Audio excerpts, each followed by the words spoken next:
Welcome to the Straight Red Card. We are back in this show.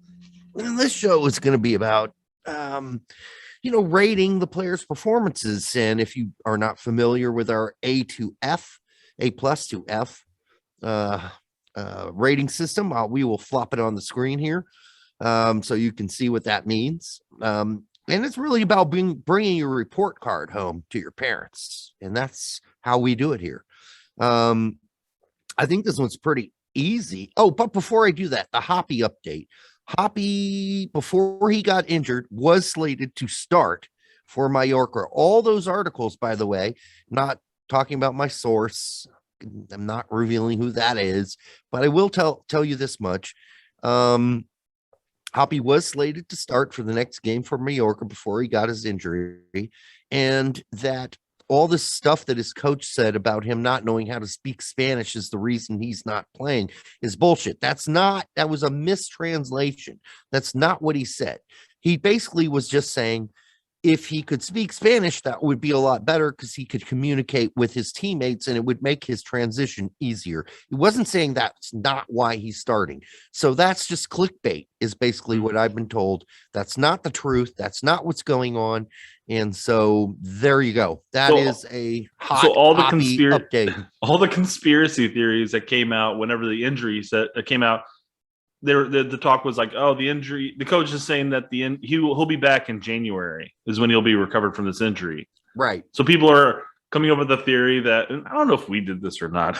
I think about what we talked about it, but it's like there's a talk of this is all a ploy to just transfer him off somewhere in the January window or loan him off during the January window, but it's not, folks. I have inside info. Good. And I think it's time that we give up our source at this point. I think we should talk about it. Stu, you're the man. Love you, buddy. Okay. To be honest, before we have a lawsuit, it's not Stu, but it's not Stu. You're right. But we will continue to be right up Stu's ass when he doesn't reply to all your tweets. Anybody about Hoppy. He's a co-owner of the team. He's an investor. Now, the actual owner of the team, who's the American who actually owns the Phoenix Suns, he's fucking his reputation is in a shithole right now. So maybe he's got other things to worry about than Matthew Hoppy. But he owns Mallorca, and he has said absolutely zero. But he's also being accused of misogynistic statements, saying the N-word 1,000 times. Whatever. And these NBA owners and the dropping the M-bomb. That's a bad look. That's a really bad look. I mean, to put it lightly. All right, let's get to these grades. Zach, Stefan, I'll start. I gave him an A. Yeah. What did he do wrong? Yeah. I mean, he did a great job as far as lacing the passes through the Mexico offense. Like brilliantly. I forgot who I was listening to, whether it was Jake at FIFA America or Tack and Pete or something, but they were talking about how he was lacing those 30-yard passes to like Musa or McKinney or Adams, completely taking out the Mexico offensive three. The front three. Yeah. So just took him out of the equation. Still played out of the back. Great play. He kind of scared me on a couple of those, like the one that was like it's like a 20-yard on the ground pass to fucking who was it to? Oh, I think it was to McKinney. And I just thought, holy shit, I hope that squeaks through, and it did. But other than that, I really don't have. He made two great saves. One of them was probably going to be a goal for sure, and he saved it. Stefan played well. All right. Yeah. And I think I have to agree with Tack on this is that I think he's solidified his spot back. Yeah, I do too, unless Gregg overthinks it and starts Turner in the next game. Well, we talked about it. There's no reason to be the flip-flop your goalkeepers throughout matches in the window. I mean, if there's one spot that I don't think a player is going to get exhausted, unless he starts taking some knocks. There's no reason to sub out your goalkeeper, or unless he's playing like shit. You just said there's no reason. That doesn't stop Gregg. So, I mean, fair point. As nice as we have been to him in the last show, the last segment, I mean, I'm still worried on occasion that he's like, well, okay, well, that was good. Stefan, you played well, but Turner, you're going to play. There's still a battle for this spot. So hopefully that doesn't happen and create problems. Let's start with left back with Jedi. I gave him a B plus. I thought, yeah, okay, he made some bad plays, some bad passes, but then, he was solid on defense most of the time. And man, he made some great runs forward. I was torn with him because I thought he had a pretty decent game. I gave him a B to B minus because he had some, again, poor passes at the beginning. And he corrected himself. Instead of trying to make those passes, he just decided to start taking people on the dribble, and his game improved at that point. He gave up a couple of fouls not in our box, but around our box that were, and don't get me wrong, that one foul on his side, just outside the box, was not a foul. he rubbed the Mexican attacker's belly, and the guy's like, I fell over.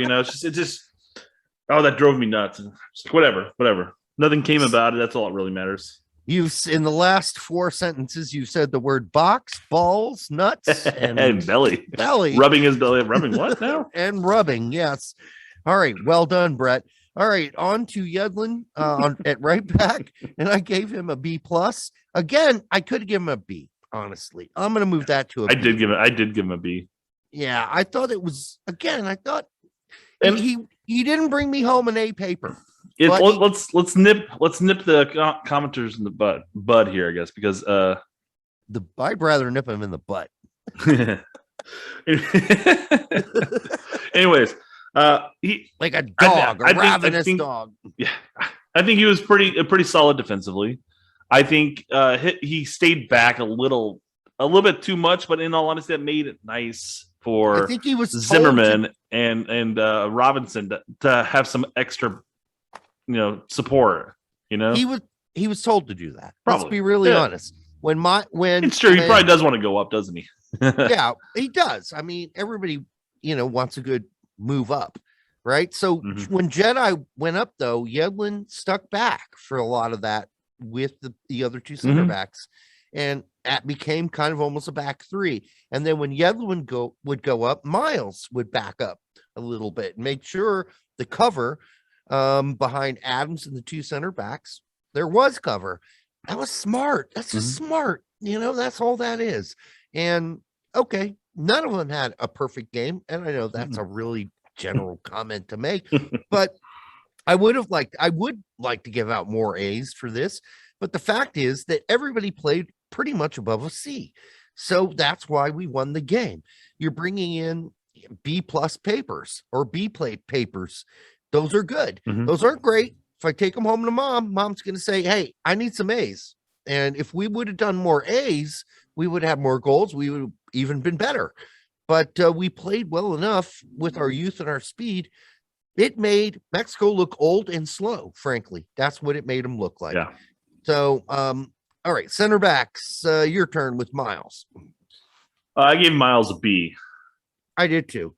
Easy enough. Wasn't a great game for him. I was kind of surprised by some of his mistakes and the red card and the needless foul and almost a B minus for me. But I mean, for Miles standards, that wasn't up to his standard. Honestly. Exactly. And I think that's probably we've given that's probably the standing out point right there is that he's been pretty solid.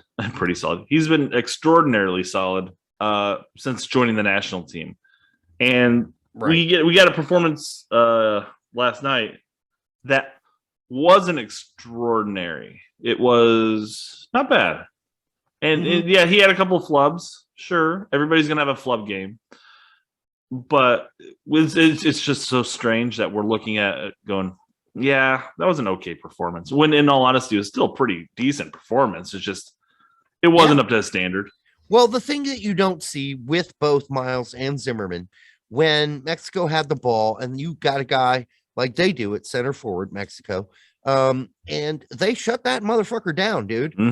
They could not get him the ball, even doing long balls to him. Yeah, okay, there was one time they did, but it was really tough. That means they're doing their job, and that's what needs to be said. So that's why even though they had some bad passes and bad moments, I still gave Zimmerman a B as well. I mean, it was they did the work off the ball. And so when we're way down and the camera is way down in Mexico's zone and they're trying to play ticky-tacky out of the back, the reason they can't make a long ball pass to one of the strikers is because they're covered. Mm-hmm.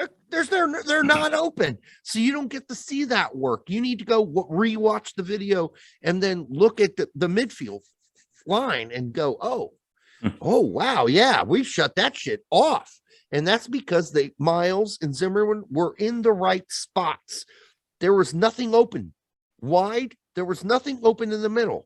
So, and that goes for Jedi and Yedlin too. They helped in that. Again, you gave Zimmerman a B. I gave Zimmerman a B plus. I thought he had a better game than Miles. I thought that he covered on for Miles more than Miles did for Zimmerman. Mm-hmm. So I thought he just had a better game. And again, B pluses. We're talking, splitting hairs here, guys. Right. It's still a good grade. Everybody's still happy with that. It's not to discredit any of them, but I think Zimmerman had the better game. Yeah. We're going to speed this shit up. Tyler Adams, B plus for me. I don't need to go into it. He made that really one bad pass that took me from an A minus to a B plus, because other than that, he was backbone. He's the quarterback.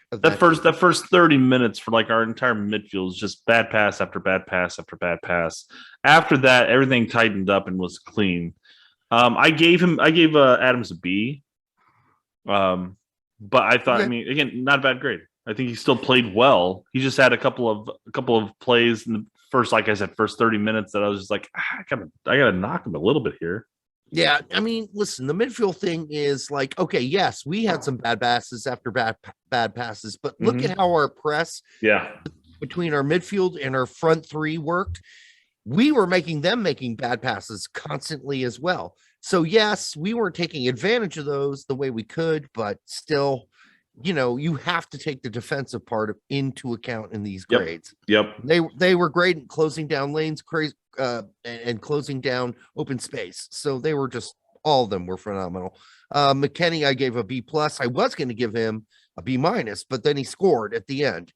So I gave him a B plus. I was going to give him a B, but he got the goal, so I give him a B plus. Yeah, so B plus, and that's fair. Listen, I mean, the thing about McKenny is he brought a little bit of Juventus to this game, a little bit of like, I can do anything and I'll be everywhere where needed. And he was just a ball of fucking energy. I'm sorry, but that yellow card he got, I was watching it the second time. I'm looking at him like, what is he going to do? What is he doing? No, he didn't do anything. Nope. The guy freaking clawed at Aaronson's face. If your team does not come to your defense, there's something wrong there. Yes. It's not like McKinney went over there and was shoving everybody to the ground, poking them in the eye or anything like that. He went over there and got in their face a couple of little pushes here and there, but it was a nothing burger. That's when the ref really lost the game at that point. That's not why I hear he got the card. Really? He got the card because I believe someone told me this, and it's not probably true, but he said he called the ref a stupid cunt. So yeah, I mean, he called him a name. He hasn't played in England. There's no reason he'd bring up the word cunt. I don't know. That's what I heard. We just lost monetization for this one. He called him a name. He called him a name. Well, I mean, he gave Stefan a card for running 60 yards up. No, and again, McKenny, Stefan also called him dirty names. So that's what got them. Yes. He said, you're a fucking dumbass. You're a blind motherfucker or whatever. Did you not see that's why he got the card. It wasn't that he ran all the way up. Sensitive little bitch. I'm telling you, that's why the cards were given for dissension and I've went back and looked at it, and that is what it is. Dude, no, I mean, he had Stephen. He had his hand risen in the air before Stephen even came into the picture, almost. And I'd be impressed if the ref heard Stephen over all that commotion all around him. I think he gave him the card mainly because he was running his mouth as he was running up 60 yards to get into the whole thing. I think Stephen called him a stupid shit, and then McKenny called him a stupid cunt. So there you go. Musa, A-. Yes. Okay, let's move on. He was great, man. What can you say? Yeah, tight spaces. I mean, he did what you need to do. Turn and acceleration, phenomenal. Yes. Oh, so great, so great. Weah A, just a great assist. What 80%, over 80% passes? I believe. I gave connected.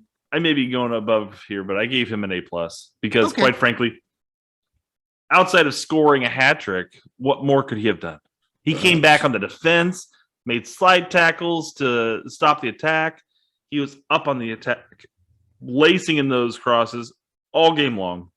He could have scored a brace. No, he could have. I mean, you keep him on the sideline. He's not going to score that many goals. And then Zimmerman blocked his header on that whether it was a free kick or a corner kick. I'm not sure. It wasn't going to go in, but anyways, but.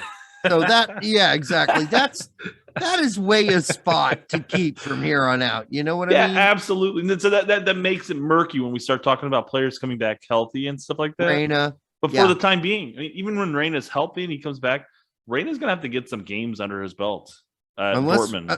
Unless we transition him to one of the 8s. That's a battle between Weah and Reyna here on out. Or perhaps Weah gets pushed over to a 9. He's played it before. It's possible, and it's funny because one of my friends I was watching the game with, he mentioned, he goes, I don't understand why we ever play with the 9. We haven't had a really solid 9 for a long time. Why not just throw in another winger up top, and you just run a 3-man winger like that? And I'm thinking to myself, I'm like, well, maybe if you keep the same lineup, you push Reyna back as more or less a 10/false 9, if you will. And have Pulisic and Aronson making all those diagonal runs as Reyna's placing it. It's a possibility. But no, I'm a big fan of the 9, so I don't want to necessarily get rid of a 9. But he's gonna have to. I mean, you're talking about a false 9 almost, and Pepe would have to be thrown out of this. Exactly. To happen. No, it's not happening. So well, the fact of the matter is, and it's not just scoring goals. And this is what always drives me nuts when people talk about who's playing at the 9. That the 9 does so much more than just scoring goals. And I would like all of our 9s to score goals like crazy, but they do so much more within like holding up the play, distributing out wide and all that stuff, that if you remove them and you throw, like I said, Reyna more as a number 10, you lose that aspect. And it's going to be a different style of play as a whole, but I don't know. I would always stick with that 9. Yeah, I would too. Yeah. All right. We got 5 minutes, dude. All right. So Aronson, I gave a B. I mean, listen, he ran his ass off. I understand he didn't make a lot of opportunities for us, etc. He lost the ball, made some bad passes. Still giving him a B. Sorry. Just like Miles Robinson. I gave Aronson a B- just because it wasn't there for him. He worked his ass off, and when we were on pressing and we were in the defense, I think he was stellar. But just in the attack, it just wasn't working for him as well as it usually does. And and he could have actually, if he had actually, when he put his hands over his face, when he got his eyeballs raked, if he could have pulled out one of his eyeballs just that'd been great, and just give him an A- just for that. I mean, just had it, if he could have gripped his own eyeballs while he's covering his face and pulled one of them out and just had it dangling there for a second. Have you ever seen that one guy that can pop his eyeballs out? Like, I know, it's disgusting. It's so fucking disgusting. But if he did that, maybe we would have got a red card. Yes. And, then you pop it back in and all, but we might have won 4-0. And he could have popped that eyeball back in after that. And hey, all's well, but I'm just showing you. He got subbed out just immediately after that, so he had plenty of time and medical assistance at that point. Yeah, I mean, they could have popped that thing. Come on, back take one in. for the team. No Right, shit. Rip Quit that being a little eyeball bitch. out. And then Pepe, I gave Pepe a B. It was a frustrating night for him. I mean, there wasn't a lot of service. He did all the high pressing you could possibly ask him to do. Well, yeah, And, there's plenty of service. The service just kept going far post to Robinson the entire time. Yeah. And then the crossing wasn't great. It was kind of B- crossing. And so that doesn't get the job done. A crossing gets the job done. And that's what Weah did. And that's why he got an A and an A+. Let's go to the replacements. Melissa came in for 20, got a goal. I gave him an A. I gave him an A as well. I mean, really, there's What can you nothing say? much to talk about. Yeah. Acosta Ferreira, I gave no grades. Basically, Yeah, I've got, that's just not enough time for me to grade someone. Wasn't Cannon in there too? Didn't Cannon get something? No, Cannon was supposed to come in, but then the red card happened. So yeah, gotcha. Okay, makes sense. Yeah. Makes sense. And then Gregg, I gave Gregg an A. I gave him an A-, sort of around that area. There's outside of playing Scallion, that's just for fanfare, in all honesty. Because he hasn't played for the national team. I get it, and this is a massive game, and you want to go with more conservative approach with Yedlin because Yedlin has the experience. Yeah, he's been there, done that. Outside of making that slight change, I don't think Berhalter did anything wrong. Mm-hmm. I don't think there was a single thing that he did wrong, and I'm fine with giving him an A, if not A+. I mean, it's weird to say A+. I don't. I give so That's few so funny. A+s out. Let's just go with an A because that feels a little dirty giving A. I feel like Weah deserves the only A+. Yeah, no, I'm giving Gregg an A. It's probably the first A I've given him. I think it is. I might have given him he had another game. before. He had another game in there. Another win. Something happened. It was the other Mexico final this summer. I gave him an A, I think. Well, I think we talked about the Honduras match. We gave him an F in the first half and then an A in the second half. So that averages out to a C. But I'm just saying, we did give him an A at some point.